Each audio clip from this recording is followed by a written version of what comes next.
কালকে ছিল বাবানের স্কুলের ফার্স্ট ডে। সকাল সকাল উঠে আমি আগে রেডি হয়ে নিয়েছিলাম, তারপর বাবানকে উঠিয়ে রেডি করাচ্ছিলাম। সকাল সকাল তো উঠতে চাইছিল না, আবার স্কুলের কথা শুনে উঠেও পড়েছিল। ওর খুব মজা যে স্কুলে যাবে ও। আর কালকে ছিল বিদ্যারাম, মানে পুজো করে সরস্বতী মাকে পুজো দিয়ে ওদের স্কুল জীবনটা শুরু করা। তো সেই জন্য সবাইকেই বলেছিল আসার জন্য। সব বাচ্চাদের হাত দিয়ে পুজোটা দিয়ে যাবে। আমাদের টাইমিংটা ছিল প্রথমে 8টা থেকে, তারপর আবার চেঞ্জ করে 8:30টায় করে দিয়েছিল।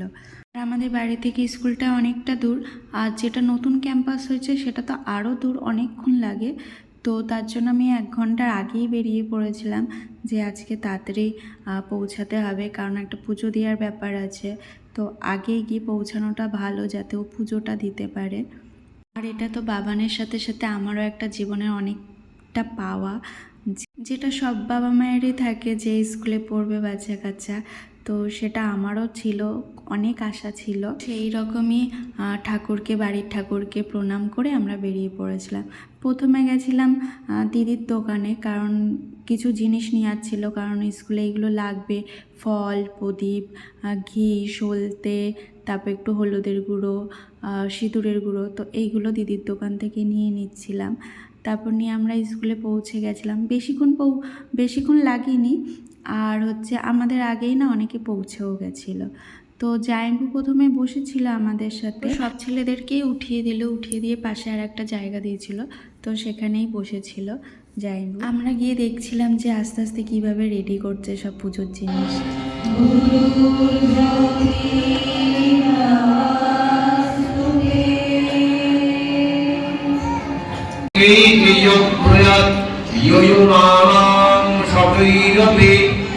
আর আমরা তো আগেই গেছিলাম, তো একদম প্রথমেই জায়গাটা পেয়ে গেছিলাম।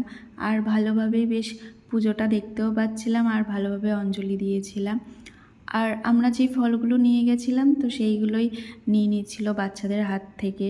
তারপর একটা করে কাগজ দিয়ে দিচ্ছিলো যেখানে স্বস্তিক চিহ্ন আছে, তো সেটা বাচ্চাদের হাত দিয়েই করাতে হবে।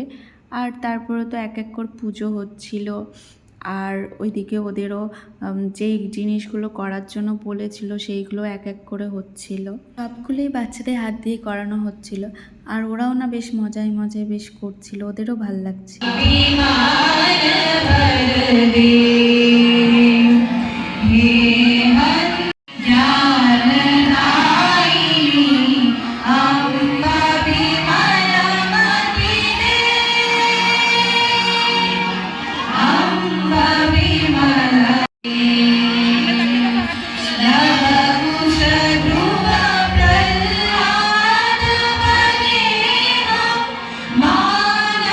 আর আমি তো ওখানে কাউকেই চিনি না, তো হয়তো স্কুলের কোনো মেম্বার হবে, তো তিনি আগে প্রদীপ জ্বালিয়ে দিল, তারপর পুজোটা শুরু করেছিল।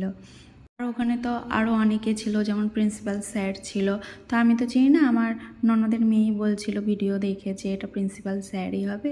তো ও তো অনেক দিন ধরে ওই স্কুলে পড়ে, ও জানে অনেক কিছু, অনেককে চেনে।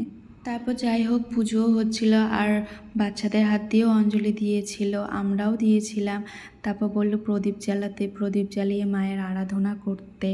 তো সেইগুলোই করছিলাম, বেশ ভালো লাগছিল। কিন্তু বাবানেরও না ওখানে বসে থেকে মানে অনেকক্ষণ লেগেছিল পুজোটা হতে, টাইম তো লাগবে।